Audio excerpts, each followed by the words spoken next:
देखिए, breaking news है मेरे पास आप लोगों के लिए कि मेरी अभी महकमा मौसमियात यानी कि वेदर डिपार्टमेंट से बात हुई है और उन्होंने मुझे ये कंफर्म किया है कि बारिश की वजह से ये पाकिस्तान मैच नहीं बचा सकेंगे। 5वें दिन जो है वो खेल होगा और पूरे दिन का खेल होगा। सुबह 2 बजे बारिश है और सुबह 5 बजे बारिश है। सो बाकी सारा दिन जो है वो ड्राई स्पेल है। सो ड्राई स्पेल को अब किसी तरह से झेलना है और महकमा मौसमियात यानी कि वेदर डिपार्टमेंट ने मुझे ये भी मैसेज और खास तौर पे एक याद दहानी करवाई है कि भाई हमारे पे हर वक्त ना रहे मैच जीतने और हारने के चक्कर में, खुद भी मेहनत करें। तो हम बारिश के सहारे बहुत सारे मैचेस खेलते रहे हैं। सो बारिश जो है वो 5th डे होने वाली है नहीं। सो अपने आप को उठाना है समहा पाकिस्तान ने। ये बांग्लादेश ने ट्रेमेंडस सीरीज खेली है क्योंकि अगेंस्ट दी ऑड्स उन्होंने पाकिस्तान में पाकिस्तानी फास्ट बॉलर्स को बताया कि बॉलिंग कैसी की जाती है ऐसी पिच पे, बैटिंग कैसे की जाती है ऐसी पिच के ऊपर। और जो एक खौफ की फिजा पाकिस्तान क्रिएट करता रहा है over a period of time against Bangladesh के, जी बस मैदान में आएंगे पाकिस्तानी बॉलर्स और बल्लेबाज और छा जाएंगे और बांग्लादेश जो है वो आराम से मैच हार जाएगा, वो अब सिचुएशन नहीं है। और उन्होंने गलत प्रूव किया पाकिस्तान को, क्योंकि शायद पाकिस्तान ये समझ रहा था कि बांग्लादेश जल्दी से हथियार डाल देगा। 26 पे 6 आउट से वो कहां इनिंग्स को खींच के ले गए। तो इसका मतलब ये है कि एक इंटेलिजेंट डग आउट है, प्लेयर्स के रोल्स डिफाइंड है, प्लेयर्स समझते हैं रिस्पॉन्सिबिलिटी जो है वो समझते हैं। जो नाहिद राणा थे उन्होंने बैटिंग कितनी अच्छी की थी पहली इनिंग्स में लिटन दास के साथ। तो वो एक आपको उसका एक ट्रेलर मिल गया था कि मेंटली कितने तैयार हैं बांग्लादेश पाकिस्तान को हराने के लिए। मगर पाकिस्तान ने भी अपने साथ बहुत ज्यादती की है। पहले तो ये बॉलिंग कॉम्बिनेशन की मुझे समझ नहीं आई है। नसीम शाह को बाहर बिठा दिया, शाहीन आफरीदी तो चले वो अवेलेबल नहीं थे या उनको आपने रेस्ट करवा दिया, मगर एक तो तेज बॉलर खिलाना चाहिए था जिसकी स्पीड 126 से ज्यादा हो। आपने देखा कि जो बांग्लादेश के फास्ट बॉलर्स थे, खासतौर पे नाहिद राणा, उनके पास पेस थी। 146 149 पे बॉल किया और एक तरह से मरी हुई विकेट पे जो उनका जो बॉल ने रिएक्ट किया उस पेस पे, वो देखने वाला था। बाबर आजम उस तेज बॉल के बेस के ऊपर हार्ड लेंथ पे बॉल किया, हालांकि साइडवेज मूवमेंट नहीं थी, बॉल पे लेट आए, स्लिप में कैच हो गए। इसी तरह से रिजवान की हेलमेट पे उन्होंने गेंद मारा। पाकिस्तान को मसले हैं फास्ट बॉलिंग को खेलने के हिसाब से और ज्यादा यहाँ हुए हैं। यहाँ पे बांग्लादेश ने कर दिया है बहुत ज्यादा एक्सपोज। तो मेरी तो इनसे सजेशन यही है कि आप एक तो वो टीम टेस्ट टीम पिक करें जो कि शॉर्ट बॉल को ठीक खेलती है, क्योंकि 5 दिनों में अब एक स्ट्रैटेजी बन गई हुई है शॉर्ट बॉल के साथ। फील्ड लेग साइड पे लेके इंग्लैंड यहाँ पे आएगी, देखिएगा अगर उनको डेड पिच मिलती है तो वो यही स्ट्रैटेजी अपनाएंगे, लेग साइड पे फील्ड लेके वो बाउंसर्स करेंगे। सो कौन खेलेगा बाउंसर्स?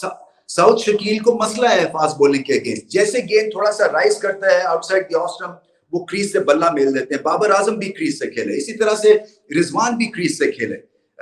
तो यहाँ पे बहुत इंप्रूवमेंट की जरूरत है। साइम अयूब जो है वो विकेट दे देते हैं, इसी तरह से Shan Masood outside the off stump, क्योंकि जब कप्तानी पे प्रेशर पड़ता है तो आपका दिमाग वहां पे नहीं होता जब आप बैटिंग कर रहे होते हैं। एक वाइड बॉल को छेड़ा और कॉट बिहाइंड हो गए।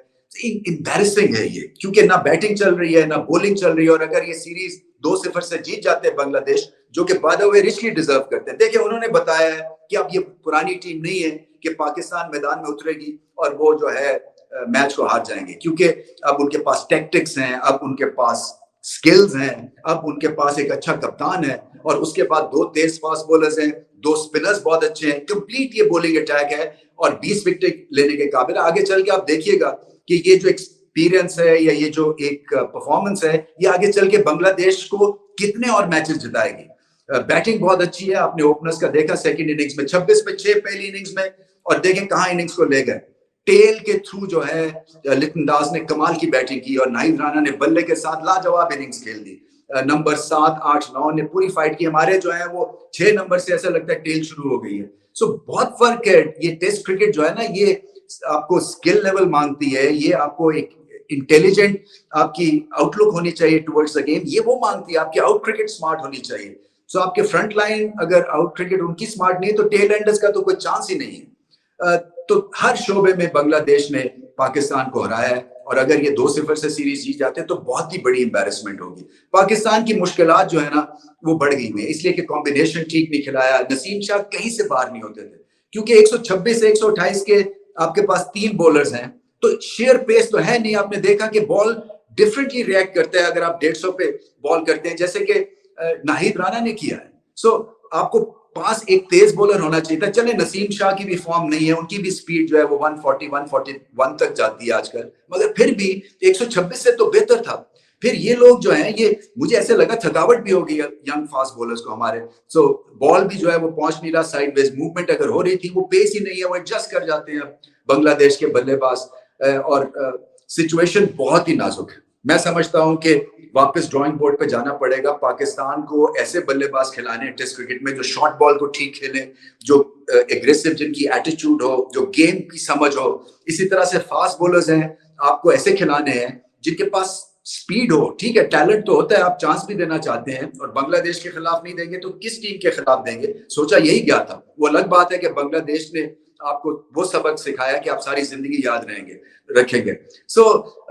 इसी तरह से स्पिनर ढूंढना है कोई, क्योंकि अबरार कोशिश तो करते हैं मगर वो हर सरफेस के अभी बॉलर नहीं है अनफॉर्चुनेटली। उनकी हेल्पिंग कंडीशंस में जो है परफॉर्मेंस बहुत ऊपर चली जाती है। अगर 5th डे पे उनको अभी तक नए बॉल पे भी आजमाया नहीं है और नहीं उनको देर से आजमाया गया, तो ये कहानी और निकल जाएगी, क्योंकि इनका रोल बनता है। रोल्स डिफाइंड है बांग्लादेश के बॉलर्स के और बल्लेबाजों के। पाकिस्तान के रोल्स डिफाइंड नहीं, डर डर के खेले हैं, डिजास्टर के लिए वेट करते रहे हैं और डिजास्टर हुआ है।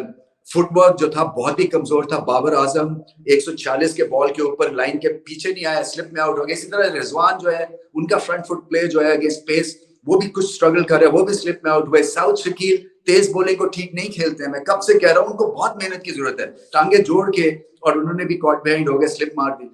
तो ये आपके ओपनर्स दोनों जो हैं वो नहीं चल रहे हैं। साइम अयूब सेट होके आउट हो जाते हैं। शान मसूद जो है कप्तानी लाहा क्या उनको, इसलिए कि जो शॉट्स वो खेले हैं वो ऐसे ही लगता है कि अभी भी डिफरेंट जोन में, वो बैट्समैन के जोन में नहीं है, वो कप्तान के जोन में। इनको डाइवोर्स करना पड़ेगी दोनों चीजें।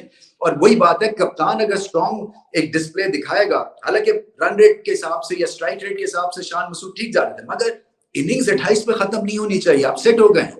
ये भी दूसरी एक बहुत बड़ी प्रॉब्लम रही है सीरीज में पाकिस्तान की, सेट बल्लेबाज आउट होते रहे। बॉलिंग में पेस नहीं है, एक इनिंग्स में फायर, दूसरी इनिंग्स में फायर नहीं किया है, और प्रॉब्लम्स हैं। और इंग्लैंड के अगेंस्ट और ज्यादा मेहनत करनी पड़ेगी। मुझे नहीं पता कैसे करेंगे, कॉम्बिनेशन को रीचेक करना पड़ेगा, मगर अभी तो कोशिश यही करनी है कि किसी ना किसी तरह से आखिरी दिन अच्छा हो, कंपेटिटिव हो। क्योंकि देखिए बांग्लादेश जो है वो भी बैटिंग के पॉइंट ऑफ व्यू से प्रेशर में शायद आ सकते हैं। 26 पे 6 हो गए थे, वो अलग बात है कि टेल और लिटन दास ने कमाल की बैटिंग कर दी है। क्या वो दोबारा से उठ सकेंगे अगर 3-4 विकेटें पहले 1 घंटे में गिर जाती हैं? क्योंकि रन चेस 5वें दिन की पिच पे आसान नहीं होना चाहिए। पाकिस्तान को जोर लगाना है, अपने आप को उठाना है, और सिर्फ यही सोचना है कि अभी भी हम मैच जीत सकते हैं। मगर मैच जीतेंगे बॉल के साथ, अच्छी कैचिंग के साथ। बारिश नहीं होने वाली है।